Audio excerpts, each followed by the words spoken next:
Hi friends, मैं are K Yadav ray of success coaching Saharsa Islamia Chowk से आज फिर आप लोगों के बीच साइंस में आगे का टॉपिक लेकर के आया हूँ। आज का जो हमारा सब्जेक्ट है वो ग्राहम के गैसों के प्रसरण के नियम पर जो न्यूमेरिकल पूछा जाता है, आज हम लोग केवल उसी न्यूमेरिकल पर बात करेंगे। तो आपके सामने जो बोर्ड पर एक न्यूमेरिकल लिखा हुआ है, ध्यान दीजिए, ये न्यूमेरिकल है आपका कि गैस M के प्रसरण की दर, ध्यान से देखिए, गैस M के प्रसरण की दर गैस N के प्रसरण की दर का 3 गुना है। 3 गुना है तो M एवं N के घनत्वों का अनुपात क्या होगा? तो M एवं N के घनत्वों का अनुपात क्या होगा? इस क्वेश्चन को सॉल्व करने से पहले आप लोगों से मेरा ये निवेदन है कि यदि अभी तक आप लोग मेरा इस चैनल को सब्सक्राइब नहीं किए हैं तो प्लीज इसको जल्दी सब्सक्राइब करें ताकि आपको डेली मेरा वीडियो मिले और अपनी तैयारी को आप घर बैठे जारी रख सके। तो आइए एक बार फिर से क्वेश्चन पर ध्यान देते हैं। ये क्वेश्चन है कि गैस M के प्रसरण की दर गैस N के प्रसरण की दर का क्या है? 3 गुना है। तो M एवं N के घनत्व का अनुपात क्या होगा? यहाँ पर प्रसरण का दर है, मतलब R जो है ये प्रसरण के दर को सूचित करता है। तो RM जो है कहता है कि गैस M के प्रसरण की दर N के प्रसरण के दर का 3 गुना है, तो बराबर लिखेंगे 3, अब गुना लिखेंगे RN, मतलब N के प्रसरण के दर को 3 से गुना कीजिए तो ये M का प्रसरण का दर हो जाएगा। M का प्रसरण का दर हो जाएगा, M का प्रसरण का दर हो जाएगा। तो इसको लिखेंगे, यदि हम RM बटे RN लिख देंगे, RM बटा RN, तो ये आपका हो जाएगा 3, ये क्या हो जाएगा? 3 हो जाएगा। RN को नीचे किए और चूंकि फॉर्मूला जो आपका होता है घनत्व के टर्म में वो होता है R1 बटे R2 बराबर रूट अंडर हो जाता है आपका D2 बटे D1, घनत्व के टर्म में प्रसरण के दर का ये फॉर्मूला होता है। तो यहाँ से अगर हम RM बटे RN लिखेंगे तो ये हमारा हो जाएगा क्या? आपका रूट अंडर यहाँ पर हो जाएगा M, यहाँ पर D, यहाँ लिखिए D इंटू N बटे D इंटू N, मतलब N का घनत्व बटा लिखते हैं DM, मतलब M का घनत्व। यहाँ से RM बटे RN का मान आपको 3 दिया हुआ है। तो चलिए यहाँ आते हैं, इसको लिखिए 3 इज इक्वल, ये हो जाएगा रूट अंडर DN बटे DM और दोनों तरफ वर्ग कीजिए तो ये 9 बराबर हो जाएगा DN बटे DM। ये जो DN है ये है डेंसिटी ऑफ N और DM हुआ डेंसिटी ऑफ M, इसको उलट दीजिए तो ये भी उलट जाएगा, ये आपका DM अपॉन ये DM बराबर जो लिखिएगा तो ये 1:9 होगा, मतलब M और N के घनत्व का अनुपात जो होगा ये क्या होगा? 1:9 होगा। M और N के घनत्व का अनुपात क्या होगा? 1:9 होगा। एक बार फिर से समझिए, RM क्वेश्चन में कह रहा है कि गैस M के प्रसरण की दर गैस N के प्रसरण की दर का 3 गुना है। तो यहाँ हम लिखे हैं RN गुना 3 बराबर RM, यहाँ RM बटे RN बराबर ये 3 निकल गया, तो RM बटे RN बराबर फॉर्मूला लिखेंगे रूट अंडर DN बटे DM, यहाँ से RM बटे RN का मान 3 रख देंगे तो ये रूट अंडर DN बटे DM होगा और ये दोनों तरफ वर्ग करेंगे तो ये 9 हुआ DN बटे DM, इसको उलट दीजिए ये भी उलट जाएगा तो DM बटे DN बराबर 1:9 हुआ। ये आपका सॉल्यूशन आ गया, ये आपका सॉल्यूशन आ गया, इसका आंसर आपका निकल गया, इसका आंसर आपका निकल गया। चलिए इसके बाद जो हमारा अगला क्वेश्चन है वो क्वेश्चन हमारा है, ध्यान दीजिए, किसी गैस का अनुभार 128 है तो ऑक्सीजन की तुलना में इसके विसरण का दर क्या होगा?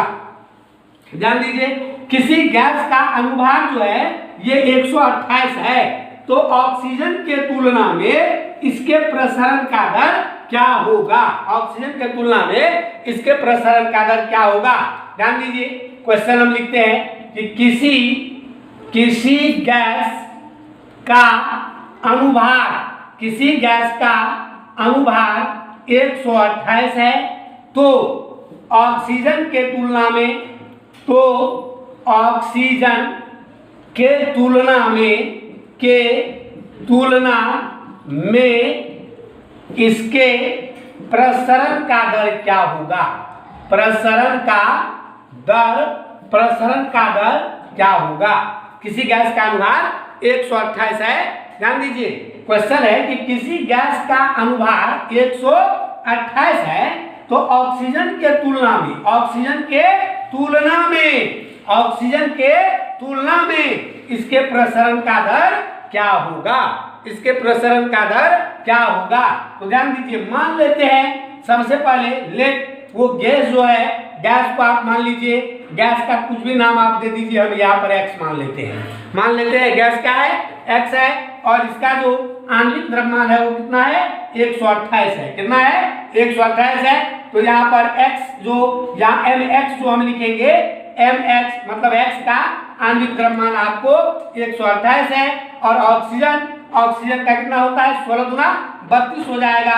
16 गुना 32, तो MO2 लिखिए, तो ये क्या हो जाएगा? 32।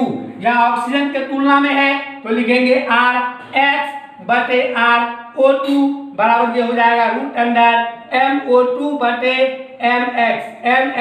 यहाँ पर O2 के लिए आणविक द्रव्यमान 32 और इसके लिए 128 रखिए, तो ये RX बटे RO2 बराबर आपका हो जाएगा √32 बटे 128। ये कटेगा कितना से? 4 से 30 सौ के 120, 2 सौ के 8, ये 4 से कट जाएगा, ये रूट से बाहर निकलेगा, तो आपका RX बटे RO2 जो है ये 1:2 निकलेगा। अर्थात ऑक्सीजन की तुलना में उसके प्रसरण का दर क्या होगा? 1:2 होगा। ऑक्सीजन के तुलना में इसके प्रसरण का दर क्या होगा? 1:2 होगा। ये हमारा एकदम सिंपल क्वेश्चन है जो ग्राहम के गैसों के विसरण के नियम पर आधारित प्रश्न है। और भी क्वेश्चन है जो ग्राहम के प्रसरण के नियम पर आधारित है और सब्जेक्ट पॉइंट ऑफ व्यू से जो कंपटीशन में अधिक बार पूछा गया है। ध्यान दीजिए, वो क्वेश्चन क्या है? हाइड्रोजन एवं ड्यूटेरियम के प्रसरण की गति का अनुपात √2:1 है, तो ड्यूटेरियम के प्रसरण का अनुभाग क्या होगा? ध्यान दीजिए, हाइड्रोजन एवं ड्यूटेरियम के प्रसरण के गति का अनुपात, ड्यूटेरियम के बारे में क्वेश्चन समझाने से पहले आपको यहाँ पर थोड़ा सा इंट्रोडक्शन हम दे देते हैं। ध्यान दीजिए, हाइड्रोजन, ध्यान से देखिए, ये हाइड्रोजन है जिसका हाइड्रोजन का 3 आइसोटॉप्स होता है, 3 समस्थानिक होता है। ध्यान दीजिए, हाइड्रोजन का जो पहला आइसोटॉप्स होता है, पहला समस्थानिक ये H11 है, दूसरा समस्थानिक H12 है आइसोटॉप्स, और तीसरा आइसोटॉप्स है H13। इसको कहते हैं प्रोटियम, P से डिनोट करते हैं, इसको ड्यूटेरियम कहते हैं, D से डिनोट करते हैं, और इसको ट्राइटियम कहते हैं, T से डिनोट करते हैं। ध्यान दीजिए, यहाँ पर ये जो प्रोटियम है इसमें न्यूट्रॉन नहीं होता है, प्रोटियम जो है इसमें न्यूट्रॉन नहीं होता है प्रोटियम में। ड्यूटेरियम जो है इसको भारी हाइड्रोजन कहते हैं, ड्यूटेरियम को क्या कहते हैं? भारी हाइड्रोजन कहते हैं। और इसके द्वारा जो जल बनता है उसको हम लोग D2O भारी जल कहते हैं। इसको क्या कहते हैं? भारी जल, या इसको हम लोग गुरु जल भी कहते हैं, भारी जल या गुरु जल। इसका उपयोग परमाणु रिएक्टर में किया जाता है। और ये जो आपका ट्राइटियम है, ये आपका क्या है? ट्राइटियम है, ये रेडियोधर्मी होता है। ये क्या होता है? रेडियोधर्मी पदार्थ होता है। ट्राइटियम रेडियोधर्मी पदार्थ होता है, जिसकी अर्धायु जो है, इसकी अर्धायु T⁴1/2 अर्धायु ये होता है 12.4 बरस ट्राइटियम की अर्धायु। और ये केवल बीटा कण का उत्सर्जन करता है, अत्यंत रेयर है, ये केवल बीटा कण का उत्सर्जन करता है। ये है आपका हाइड्रोजन का 3 आइसोटॉप्स। याद रखिए, हाइड्रोजन एकमात्र ऐसा तत्व है जिसके तीनों आइसोटॉप्स का नाम अलग अलग है। ध्यान दीजिए, यहाँ पर आपको न्यूट्रॉन क्या कहते हैं, यहाँ प्रोटियम, यहाँ ड्यूटेरियम और यहाँ ट्राइटियम, तीनों आइसोटॉप्स का नाम अलग अलग है। जबकि और जैसे ऑक्सीजन का आइसोटॉप्स है, या कार्बन का आइसोटॉप्स है, या नाइट्रोजन का आइसोटॉप्स है, या क्लोरीन का आइसोटॉप्स है, आप जो भी आइसोटॉप्स देखते हैं सब का नाम वही होता है, केवल हाइड्रोजन एकमात्र ऐसा तत्व है जिसके तीनों समस्थानिक का नाम अलग अलग है। हाइड्रोजन को फिरंगी तत्व भी कहते हैं या हाइड्रोजन को आवारा तत्व भी कहते हैं। ये रेलवे में ग्रुप डी में पूछा हुआ क्वेश्चन है कि निम्न में से किसको आवारा तत्व कहते हैं, तो आवारा तत्व आपका हाइड्रोजन कहलाता है। बिकॉज क्योंकि आवर्त सारणी में अभी भी इसका स्थान सही से निर्धारित नहीं हुआ है। आवर्त सारणी में इसका गुण हेलोजन से भी मिलता है, इसलिए हेलोजन वाले ग्रुप में भी इसको रखा जा सकता है। और पहले धातु में पहले वर्ग में देखिए हाइड्रोजन से ऊपर में भी इसको क्या कहते हैं, हाइड्रोजन ऊपर में पहले वर्ग में रखा गया है। तो इसका मतलब आवर्त सारणी में इसका स्थान अभी तक सही से निर्धारित नहीं हुआ है, जिसके कारण इसको आवारा या फिरंगी तत्व कहते हैं। तो चलिए आगे बढ़ते हैं, क्वेश्चन की तरफ हम आगे बढ़ते हैं। ध्यान दीजिए, अब जो आपका क्वेश्चन है ये ड्यूटेरियम है। तो यहाँ आप एक बात गौर कीजिए कि ड्यूटेरियम का परमाणु संख्या 1 होता है, लेकिन द्रव्यमान संख्या इसका 2 होता है। द्रव्यमान संख्या इसका क्या होता है, 2 होता है। आगे इसका हम यूज करेंगे। तो ध्यान दीजिए, अगला जो हमारा क्वेश्चन है ये ड्यूटेरियम पर आधारित है। तो क्वेश्चन सबसे पहले हम लिखेंगे, आपका क्वेश्चन है हाइड्रोजन एवं ड्यूटेरियम के प्रसरण के गति का अनुपात √2:1 है। ध्यान दीजिए, आपका क्वेश्चन है कि हाइड्रोजन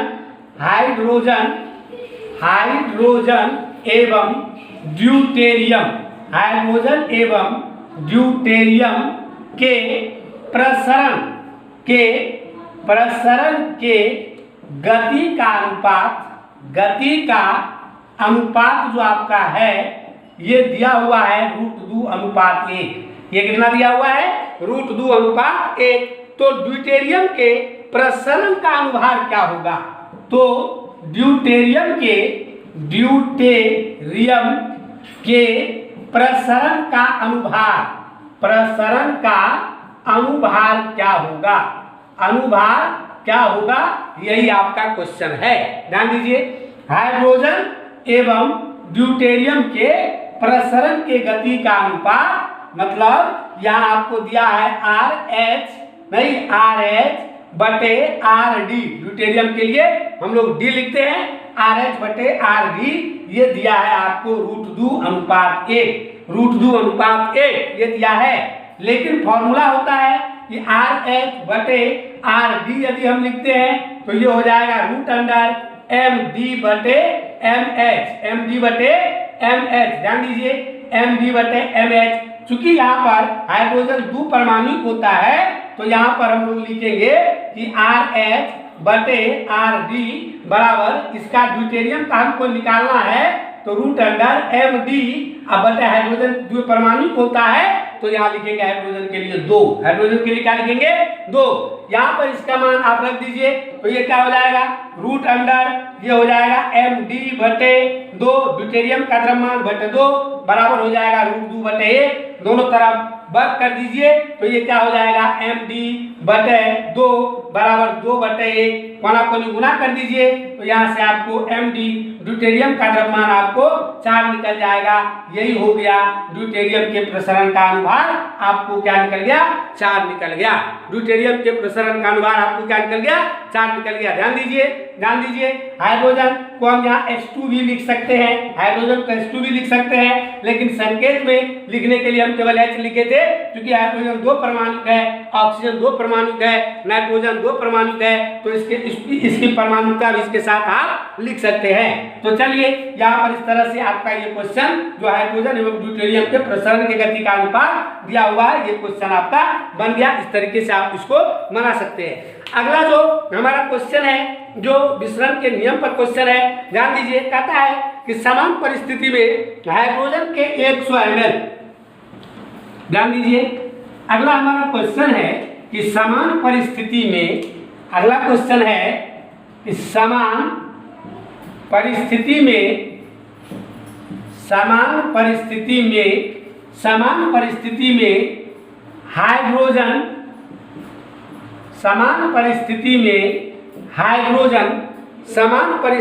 हाइड्रोजन के 100 ml,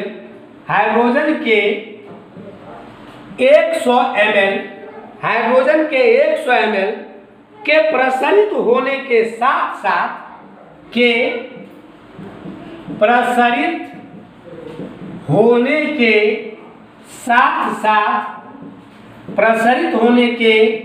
साथ साथ प्रसारित होने के साथ साथ मीथेन का कितना आयतन प्रसारित होगा, मीथेन का कितना आयतन प्रसारित होगा, कितना आयतन प्रसारित होगा, ये है हमारा अगला क्वेश्चन।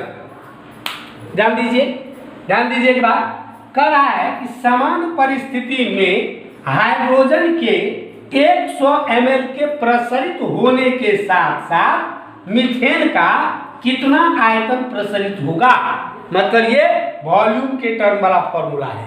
तो आइए सबसे पहले यहाँ पर R1/R2 बराबर रूट अंडर M2/M1 होता है। यहाँ पर अगर हम हाइड्रोजन को 1 और यहाँ जो मीथेन है इसको 2 मान ले तो ये आपका क्या हो जाएगा, ध्यान दीजिए RH2/RCH4 बराबर हो जाएगा रूट अंडर MCH4/MH2 ऐसे लिखेंगे। और ये CH4 मीथेन के लिए 16 और हाइड्रोजन के लिए 2, तो ये रूट अंडर 16/2 हुआ, ये कट के हो गया रूट अंडर 8/1, रूट अंडर 8/1। यहां से आपका ये निकल गया। अब चूंकि पहले वो और फॉर्मूला हम बताए थे कि RH2/RCH4 बराबर आप लिखिए V, जैसे ध्यान दीजिए पहले इस फॉर्मूला को ऐसे देखिए, आप कल हम बताए थे R1/R2 बराबर V1/T1 गुना T2/V2, T2/V2। समान परिस्थिति का मतलब हुआ कि समय दोनों में सेम है, तो दोनों समय को आप काट दीजिए, तो ये हो जाएगा R1/R2 बराबर V1/V2। ये आपका फॉर्मूला होगा। R1/R2 बराबर क्या हो जाएगा, V1/V2। आइए आगे बढ़ते हैं, ध्यान दीजिए R1/R2 बराबर V1/V2 है आपका फॉर्मूला। अब R1/R2 के बदले में यहाँ जो हम लिखे हैं ये आपको रूट अंडर 8/1 आया है। याद रखिए 1 हाइड्रोजन को लिए हैं और 2 जो है ये मीथेन को लिए हैं, तो ये क्या हो जाएगा, ध्यान दीजिए ये हो जाएगा रूट अंडर 8/1 बराबर V1 जो है ये हाइड्रोजन का कितना आयतन प्रसारित हो रहा है, तो 100 ml, तो V1 के बदले में रखेंगे 100 अब बटा V2 आपको निकालना है, तो यहाँ से V2 निकालिएगा तो V2 बराबर हो जाएगा 100/√8, 100/√8। इतना ml इसको कहिए या इसको परिव्यकरण कर दीजिए, काट दीजिए तो और ये कट जाएगा।